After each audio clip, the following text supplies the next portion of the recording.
All right, so we're going to have a little quiz. It's going to have problems on it that look like these.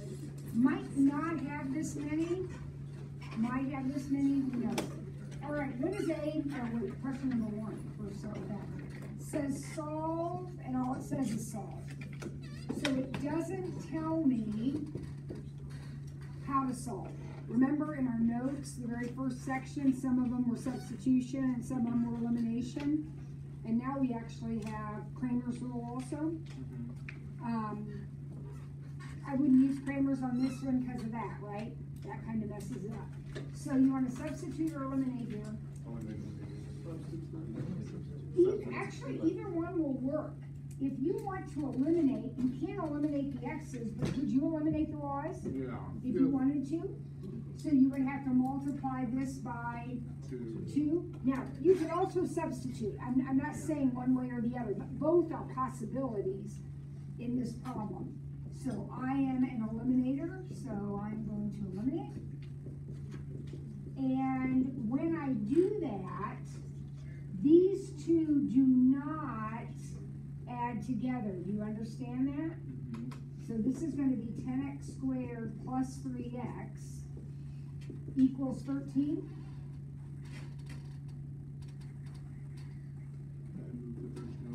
Yep, we got a quadratic equation, so we're going to move the 13 over.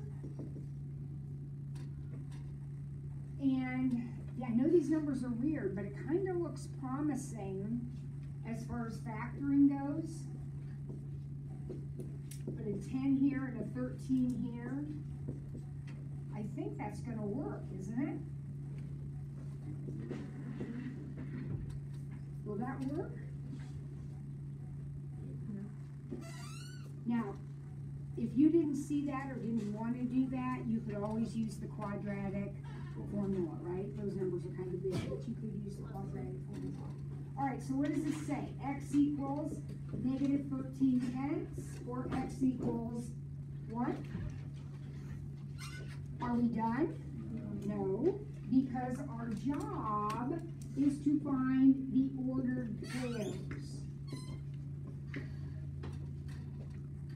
where these two equations cross each other. So, I don't care. Let's plug 1 in first. That's a lot easier. If I plug in 1 for x, I'll plug it in this equation right here. If I plug in 1 for x, I get 3 plus 2y equals 7. So it looks like y is 2.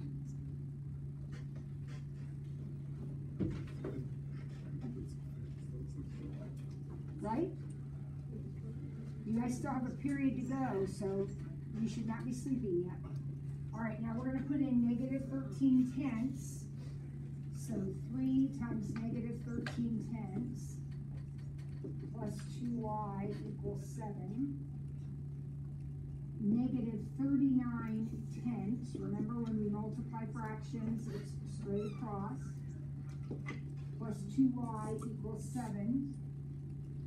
If you don't want to mess with the fractions, you can multiply everything by 10, and then your equation will not have any fractions in it. Right? Multiply everything by 10. So 20y equals, what is that, 109? So y is 109 twentieths.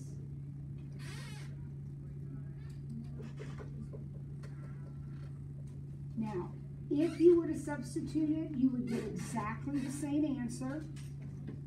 Exactly the same answer, but this part would look different because you did substitution instead of elimination. Got it? Okay. Now we got some matrix stuff. So 2a. What does that notation mean? If you can't remember, you should have your notes out right now. Sir? Does it mean it's matrix B Second row, first position. Yep. First column. Second row, first column. So what is the answer to A? 2. 2. The number in matrix B, and he knew to look in B because it's a B, the letter is a B. Look in matrix B, second row, first column, so it's 2. What are the dimensions of A? 2 by 3. 2 by 3. 2 rows. 2 by 3. What does C mean? Who remembers what C means? Alexis? It just. Okay, Ollie? Inverse of A. Doesn't mean the inverse. I know that's kind of hard to read there, but that's actually a T. I, question I, means inverse. I'm going to do the inverse in question I. But what does T mean? Abby? Transpose. Transpose. And what does it mean to find the transpose? Interchange rows and columns. Exactly. So, the transpose of A has the first column as 1, negative 1, 5, and the second column as 0, 4, negative 2.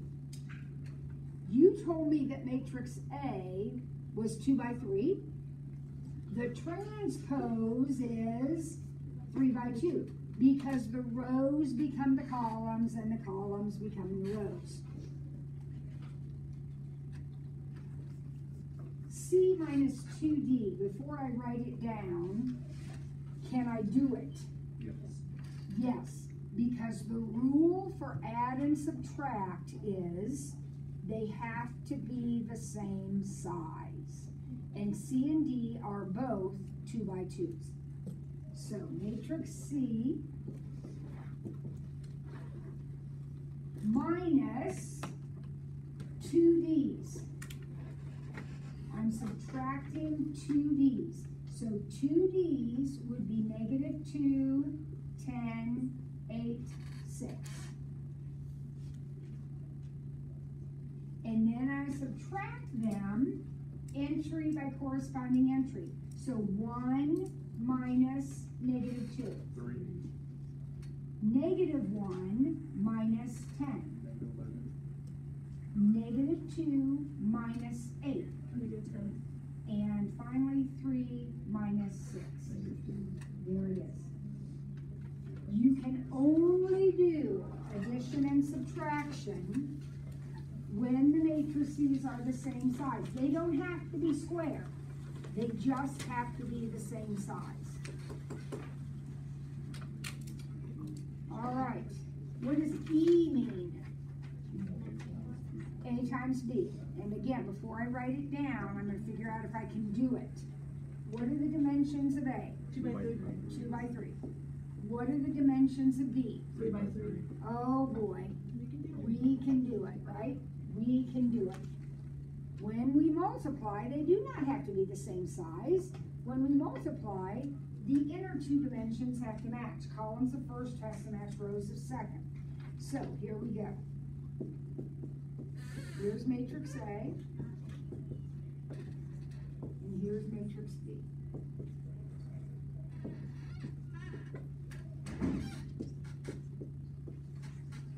Negatives matter, so please be really, really careful as you're copying it down. Now remember when we multiply, first of all, I can multiply, and this is going to be the dimensions of my answer. So my answer is going to be a 2 by 3, right? Now, when you multiply, remember you take the rows times the columns. So you're going to take this row times this column and put the answer right here. Row 1, column 1. So, some people do it in their heads. I like to write it down. There's my row. Here's my column. They match up. Always they'll match up. And then I just multiply each pair and add them up. So it looks like that's going to be a 14.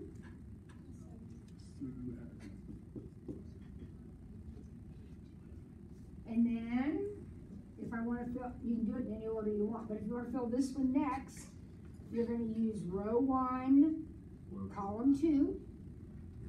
So row 1 is still 1, negative 1, 5, but column 2 is now negative 1, 1, negative 1.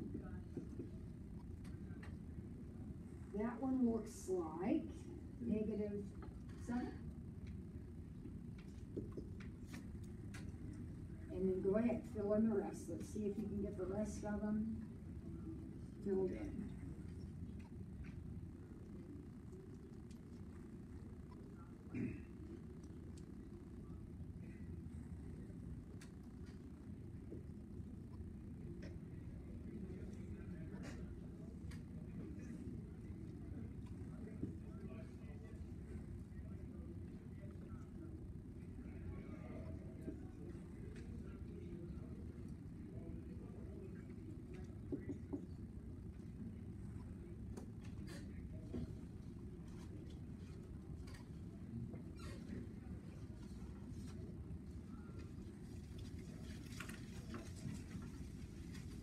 As some of you have witnessed, I'm not having my best day ever, so it is possible I made some mistakes there, so please check it for me. Tell me if you agree or disagree.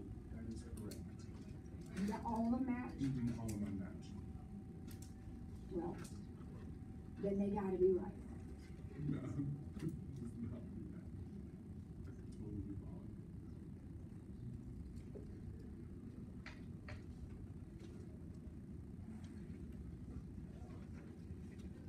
Okay? All right, next question. Find the determinant of A. Can't do that. Can't do it. Why not? It's not square. It's not square. If it's not square, you can't do it. Okay, how about B? Yes. B I can do. So determinant, remember, means these vertical bars tell me I'm doing a determinant. And the answer is just going to be a number, right? It's not going to be a matrix like we've been getting. It's just going to be like a 6 or something. All right, so who remembers how to do this? Okay, Alexis, You have to copy the first 2 rows on the outside. first 2 columns. First 2 columns. So 1, 2, 3, and negative 1, 1, negative 1. And you copy them exactly, and you copy them in that order. All right, then what, sir? You're gonna, like, 1 times 1 times 5. Yes, negative I 1. start right here. Look where I start, right here, boom. That's step 1. That's 5. I'm multiplying. This is 0, and this is negative 6. So I do all those multiplications and total it up. Then I do the same thing the other way. So 9, 0, and negative 10. Oh my gosh. What did I get? Negative 1. Now, what do I do with those? That's coincidence. You know, that doesn't usually happen. What do I do with those 2 numbers now? You subtract. Subtract. So negative 1 minus negative 1, the value of this determinant is 0. 0. So it represents what we call a singular matrix. Those are bad news in the world of linear algebra. We do not like those. It just was an accident. It just happened. It's fine. The answer is 0. The determinant is 0. All right, what about C? The determinant of C. 1. The determinant of C, these ones you can do in your head. This is going to be 3 minus 2, so it is just 1. And then D inverse. Don't you? D inverse. Okay, this is a 3-step process. Ollie? So don't you swap the 2 numbers? Okay, so let me write D down here first. Ollie says I have to do some swapping around. So Ollie, we swap these two. So we're going to have a 3 and a -1. And then what happens to the 4 and the 5? Their signs change. There's so -4, -5. Okay, I know that's kind of random. There is a way, a logical step-by-step progression to do that, but I'm not doing that. I'm just telling you this is what ultimately happens. These two get these two get flip-flopped, and these two change signs. All right, now that's one step. There's still 2 more that we have to talk about. Abby? We got to find the determinant.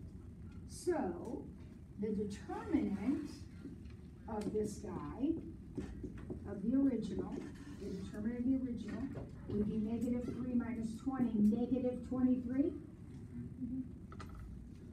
All right, and then what's the third step to get my final answer? Abby?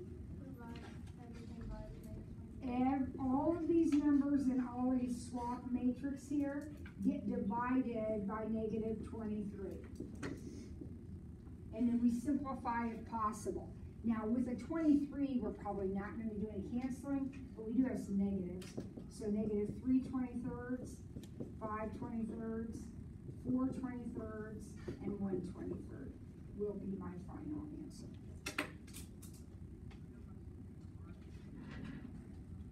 Okay? Now, I'm going to throw in 2 more things. You can add them on another sheet of paper or just watch and listen. Again, it's review. It's stuff you already know, but I want to practice. I'm going to give you a possible quiz question. Might be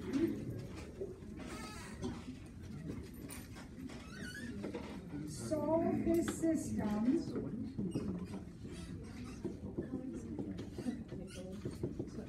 using Kramer's rule. Solve it using Kramer's rule. Is this the no calculator? This will be no calculator. You don't need a calculator for this one. You won't need a calculator for this whole quiz. Okay? So tell me, who remembers how we do that? Izzy? You take the first number if you want to divide it up, you'll have an X, Y, and Exactly. So what she's saying is find the determinant of the coefficients. So X's and Y's. Everybody remembering this from the other day? Did I leave a jacket in here? I think I might. I did. All right, thank you. They threw it on the floor for you. Yeah. All right. So we're going to find the determinant of the coefficients, right? Yes. All right, so what is that? -1. 14 minus 15, -1. Oh, that's not too bad. Right? Because what am I going to do with that? You can divide everything by 1 That, at the end. that number is the denominator of my solution. Remember, this is just like the first problem we did today. Our job is to find an ordered pair where they cross. And both of them will be something over -1. That number is your denominator of your X and your Y answer. Now, what about the numerators of my X and Y? Sir? It would be the determinant of, like, you would have to put 8 and -1 in the X position and the Y position, and then you'll find the determinant of those. Exactly. And when we do this, please pay attention, okay? It's easy, but don't do wild, wacky stuff. Whatever letter you're looking for, so I'm going to focus on X right now. I'm going to do X. I take 8 -1 and paste it on top of X. So that determinant looks like this. Nothing moves. You're cutting that out and pasting it here. Then when I do Y, I'll cut it out and paste it here. So I'll have 2, 5, 8, -1. Okay, everybody see what happened there? All right, and then you evaluate that determinant. So this is going to be 56 minus -3, so that's going to be 59. And this one's gonna be negative 2 minus 40, so negative 42. So the actual answer to the problem is negative 59, positive 42. If we did that with elimination or substitution, we would get the same answer. That is the only answer to the question. We did it with Kramer's rule. Okay? All right. So the last question I want to throw at you here. Everybody got everything here we need? The last one I'm going to throw at you is the very last thing we talked about the other day. And I just think it's the coolest thing in the world. One of the coolest things in the world, for sure. Let's suppose we have a triangle, and his vertices are negative 4, 2, 5, 1, 3, 7. I'm just randomly making those up. And I'm going to find the area of that triangle. Okay, so you can look in your notes. This was the very last thing we did, I think. It was the last thing. One of the last things. All right. So, who can remember anything about what we did? Izzy? Do you take like the negative, like you just connect like C and H and then H and S? Well, the word connect is a good word, but I have to find the coordinates of the vector. In other words, I have to figure out how do I get from C to H. Well, I have to go from negative 4 to positive 5. So think of a number line. How many steps is that? 9. Positive 9. And then from 2 to 1 Negative 1. would be negative 1. So we're simply asking ourselves, how do I get from point C to point H? Then I turn around and I do the same thing from point C to point S, because I need 2 vectors. So from negative 2 to 3 is 7.